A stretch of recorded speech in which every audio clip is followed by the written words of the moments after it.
السلام علیکم، یہ ہے the voice of be religious. آج کا زہر سماعت موضوع آخرت توحید و رسالت کے بعد اسلام کا تیسرا بنیادی اور اہم عقیدہ ہے۔ آخرت کے بارے میں تمام رسولوں اور انبیاء کرام کی تعلیمات ہمیشہ سے ایک ہی رہی ہیں، جن کا سادہ سا مفہوم یہ ہے کہ یہ دنیا ایک امتحان گاہ ہے اور یہاں اللہ نے ہمیں آزمائش کے لیے بھیجا ہے کہ کون ایمان لا کر اچھے اعمال کرتا ہے، اور جس طرح اللہ نے ہمیں یہاں پیدا فرمایا اسی طرح وہ ہمیں ہماری موت کے بعد قیامت کے دن دوبارہ زندگی عطا فرمائے گا، اور ہمیں اللہ کے سامنے اپنے اعمال کی جواب دہی کرنا ہوگی۔ جو انبیاء علیہ السلام کی تعلیمات پر ایمان لایا اور ان کی اطاعت کی اور اعمال صالحہ کے، وہاں وہ کامیاب ہوگا، اور جس نے نافرمانی کی وہ ناکام۔ جو کامیاب ہوا اسے نعمتوں بھری ابدی جنت ملے گی، اور جو ناکام ٹھہرا وہ جہنم میں جائے گا اور دردناک سزا بھگتے گا۔ اصل زندگی کا گھر آخرت ہی کا گھر ہے، اور دنیا اس سفر میں ایک امتحانی گزرگاہ سے زیادہ حیثیت نہیں رکھتی، اور موت خاتمے کا نہیں بلکہ ایک مرحلے سے دوسرے مرحلے میں منتقل ہونے کا نام ہے۔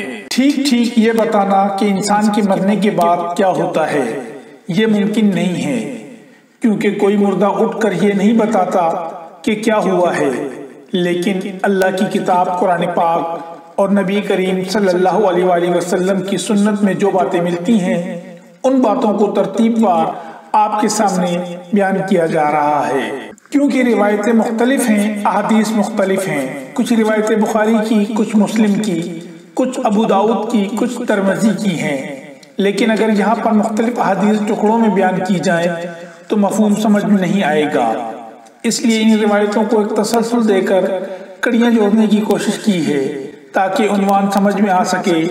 اس کو ایک واقعے کی شکل دی گئی ہے، اس میں احادیث مبارکہ بھی ہیں اور قرآنی آیات کے ترجمے بھی۔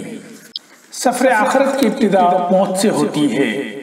نبی کریم صلی اللہ علیہ وآلہ وسلم فرماتے ہیں جب انسان مر جاتا ہے اور اگر وہ نیکوکار ہو تو ہوتا یہ ہے کہ خوبصورت چہرے والے فرشتے آتے ہیں اور انتہائی خوشبودار کفن اس کے لیے لایا جاتا ہے۔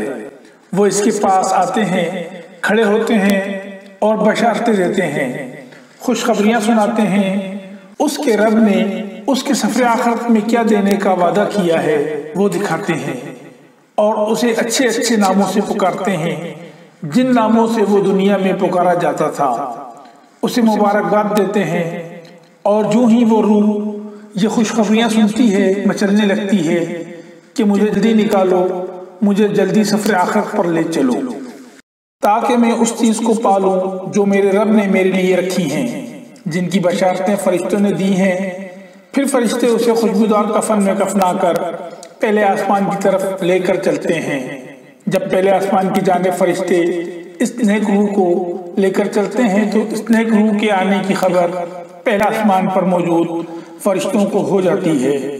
وہ اس نیک روح کے استقبال کے لیے آسمان کے دروازے کھولتے ہیں، مبارکباد دیتے ہیں اور کہتے ہیں کہ اللہ تعالیٰ نے تمہارے لیے انعامات رکھے ہیں۔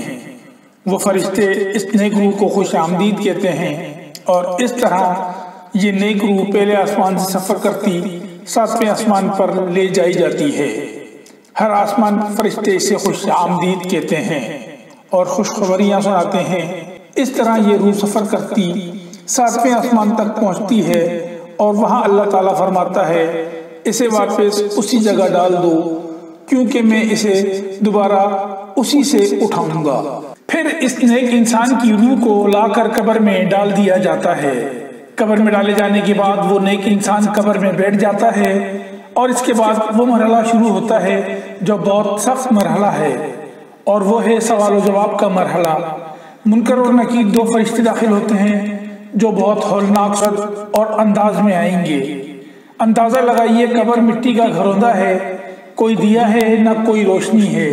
اس اندھیرے میں اس ہولناک منظر میں انسان منو مٹی تلے دبا ہوا ہے۔ دنیا میں چھوٹے کیڑے مکوڑوں سے ہم ڈرتے ہیں، اندازہ لگائیے آپ، اگر ہم نے اعمال اچھے نہ کیے تو اس منو مٹی تلے نہ کوئی ساتھی، نہ کوئی روشنی اور کوئی مددگار نہیں ہوگا۔ اور اتنے خوفزدہ کر دینے والے منکر نکیر قبر کو پھاڑتے ہوئے آئیں گے اور ان کی آواز بجلی کی کڑک جیسی ہوگی، اور اس انسان سے 3 سوال کریں گے۔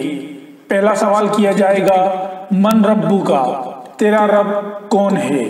نیک انسان اطمینان سے بیٹھے گا، اور آپ صلی اللہ علیہ وسلم فرماتے ہیں کہ اس وقت اس کو سورج غروب ہوتا ہوا دکھایا جائے گا۔ یہ سب غیب کی باتیں ہو رہی ہیں، قبر کی باتیں اور سفر آخرت کے متعلق سب کچھ غیب کی باتیں ہیں۔ جب مردے کو سورج غروب ہوتا ہوا دکھایا جائے گا تو وہ کہے گا فرشتوں، میں آپ کے سوالوں کا جواب بعد میں دیتا ہوں، پہلے عصر کی نماز ادا کر لوں۔ اور یہ وہ اسی وقت کہے گا جب دنیا میں نماز پڑھتا ہوگا۔ فرشتے اس کو کہیں گے یہ قبر ہے، یہاں نماز کی ضرورت نہیں، تم بیٹھو اور سوال کے جواب دو۔ وہ کہے گا میرا رب اللہ تعالیٰ ہے۔ تو فرشتے دوسرا سوال کریں گے من نبیوں کا، کون ہے تمہارے نبی؟ تو وہ جواب دے گا میرے نبی محمد صلی اللہ علیہ وسلم ہیں۔ تو فرشتے تیسرا سوال پوچھیں گے ما دینوں کا، دین کیا ہے تمہارا، کس دین پر تھے دنیا میں؟ وہ کہے گا میرا دین اسلام تھا۔ جب نیک آدمی فرشتوں کے پوچھے گئے تمام سوالوں کے درست جواب دے گا تو فرشتے سوال و جواب کا سلسلہ ختم کر دیں گے، اور ایک کھڑکی کھولی جائے گی اور جہنم دکھائی جائے گی، اور فرشتے کہیں گے یہ وہ جگہ ہے جس سے تجھے تیرے رب نے بچا لیا۔ تو وہ بندہ رب کا شکر ادا کرے گا۔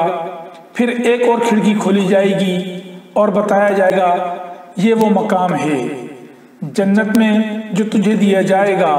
تو وہ روح مچل اٹھے گی اور فرشتوں سے کہے گی اے فرشتوں، مجھے مہلت دو تاکہ میں زمین پر جا کر اپنے رشتہ داروں کو جنت میں ملنے والی اپنے اس مقام کی خوشخبری دوں جو مجھے میرے نیک اعمال کے بدلے میں ملا ہے۔ مگر فرشتے کہیں گے واپس جانے کی مہلت ختم ہو گئی ہے۔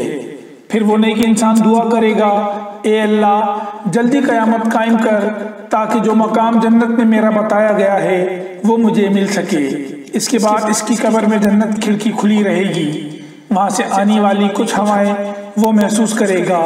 ایک بہترین بستر اس کے لیے بچھایا جائے گا۔ فرشتے اس سے کہیں گے اے نیک انسان اطمینان سے سو جاؤ، تمہارا سفر آخرت شروع ہو چکا ہے۔ اور پھر وہ دانے روح پر اطمینان سے سو جائے گا، اور اللہ کی طرف سے حکم ہوگا اس کا نام الین میں لکھ دو۔ الین یعنی نیکوکاروں کے رجسٹر میں اس کا نام لکھ دیا جائے گا۔ آئیے اس کے بالمقابل وہ انسان جو جرم کرتا تھا، معصیت، جرم، کفر، شرک، نفاق میں اس نے اپنی زندگی گزاری، تو اس کو موت کیسے آتی ہوگی اور اس کا سفر آخرت کس طرح شروع ہوتا ہوگا، آئیے جانتے ہیں۔ ایک گناہگار انسان کی جب فرشتے روح قبض کرنے آتے ہیں تو پہلے تو کہتا ہے چھوٹ دی جائے۔ اس کے پاس فرشتے جو کہ انتہائی گھٹیا صورتوں میں آتے ہیں، وہ ٹاٹ کا بدبودار کفن اس کے لیے لاتے ہیں اور کہتے ہیں کہ مغضوب روح، اللہ کا تجھ پر غضب ہونے والا ہے، تو نے گناہ اور معصیت کیے، نکل تیرا مقام جہنم ہے۔ جس طرح ایک نیک آدمی کو بشارت دی جاتی ہے، اس کو بھی اس کا مقام دکھایا جاتا ہے، اور وہ گناہگار انسان کہتا ہے کہ نہیں، میں نہیں نکلوں گا۔ اس کی روح جسم کے اندر جاتی ہے۔ جب روح جسم کے اندر جاتی ہے تو اسی مقام کی، اسی حالت کی تصویر اللہ نے یوں بیان کی ہے، قسم ان فرشتوں کی جو جسم میں ڈوب کر غوطہ لگا کر روحوں کو باہر نکالتے ہیں، کیونکہ اس گناہگار انسان کی روح باہر آنا نہیں آتی ہے۔ اور اسی بات کو اللہ تعالیٰ نے سورہ انعام میں اس طرح بیان کیا ہے، اے نبی اگر تم دیکھتے جب ظالموں کی موت کا وقت قریب آتا ہے اور وہ موت کی جاکنی میں جا کر پھنستے ہیں، سکرات میں ہوتے ہیں، تو فرشتے اس کے پاس جاتے ہیں اور اپنے ہاتھوں کو بڑھا بڑھا کر ان کی روح کھینچتے ہیں اور کہتے ہیں نکالو اپنی جانوں کو، آج تمہیں ذلت کے عذاب کی سزا دی جائے گی، ان باتوں کے لیے جو تم اللہ کے لیے سرکشی میں بک دیا کرتے تھے۔ حضور پاک صلی اللہ علیہ وآلہ وسلم نے فرمایا، جانتے ہو گناہگار شخص کو موت کے وقت کی کیسی تکلیف ہوگی؟ جیسی ایک بھیڑ ہو، اس کی اون گیلی ہو اور اس میں ایک کانٹے دار جھاڑی پھنس جائے اور اسے کھینچ کر نکالا جائے تو اس قسم کی شدید تکلیف وہ محسوس کرے گا، وہ چلائے گا، لیکن فرشتے اسے کھینچ کر نکالیں گے اور اسے بدبودار ٹاٹ کے کفن میں لپیٹ دیں گے اور پھر اسے پہلے آسمان پر لے کر جائیں گے۔ پہلے آسمان کے فرشتے کہتے ہیں اس مغضوب روح کے لیے آسمان کے دروازے نہیں کھولے جائیں گے، اسے یہاں سے واپس لے جاؤ، اور فرشتے اسے گھٹیا ناموں سے پکاریں گے جن ناموں سے وہ دنیا میں چڑھتا تھا اور نفرت کرتا تھا۔ قبر میں آنے کے بعد وہی ہولناکی منکر اور نکیر ظاہر ہوں گے جن کی آواز بجلی کی کڑک کی مانند ہوگی، اور آ کر اس سے سوال کریں گے اور کہیں گے من ربو کا، تیرا رب کون تھا؟ کافر کہے گا مجھے نہیں پتا میرا رب کون تھا۔ دوسرا سوال ہوگا من نبیو کا، تیرا نبی کون ہے؟ کافر کہے گا مجھے تو نہیں معلوم میرے نبی کون ہیں۔ تیسرا سوال پوچھا جائے گا ما دینو کا، تیرا دین کیا ہے؟ کافر کہے گا مجھے نہیں معلوم، اور وہ تینوں سوالوں کے جواب نہیں دے پائے گا۔ تو اس کے بعد ایک کھڑکی کھولی جائے گی اور جنت دکھائی جائے گی اور کہا جائے گا یہ وہ جگہ ہے جس سے تو محروم رہا۔ پھر ایک کھڑکی کھولی جائے گی اور جہنم میں اس کا مقام دکھایا جائے گا اور کہا جائے گا یہ وہ مقام ہے جہاں تجھے جانا ہے۔ تو اس شخص کی روح کہے گی اے اللہ، قیامت تو کبھی قائم مت کرنا، چونکہ ابھی یہ اتنی تکلیف ہے تو وہ مقام کتنا سخت ہوگا۔ پھر ایک آگ کا بستر اس کے لیے لایا جائے گا، آگ کا لباس اسے پہنایا جائے گا۔ پھر ایک انتہائی بدصورت انسان اس کی قبر میں لایا جائے گا۔ وہ اس سے پوچھے گا تم کون ہو؟ وہ کہے گا میں تیرے اعمال ہوں جو تو دنیا میں کیا کرتا تھا۔ اللہ تعالیٰ کا حکم ہوگا اس کا نام سجین میں لکھ دو جو جہنمیوں کے لیے قید خانہ ہے۔ اس کا نام وہاں لکھ دیا جائے گا اور وہ قیامت تک عذاب میں مبتلا رہے گا۔ ان مرحلوں پہ ذرا غور کیجئے، کیسا عجیب سفر ہے، کیسی ہولناک ابتدا ہے، اور ہماری اس سفر کے لیے کتنی تیاری ہے۔ آج ہم دنیا کی الجھنوں میں الجھے ہیں، ہم یہ سفر کس طرح طے کریں گے، یہی ہمیں سوچنا اور خود کو سفر آخرت کے لیے تیار کرنا ہے۔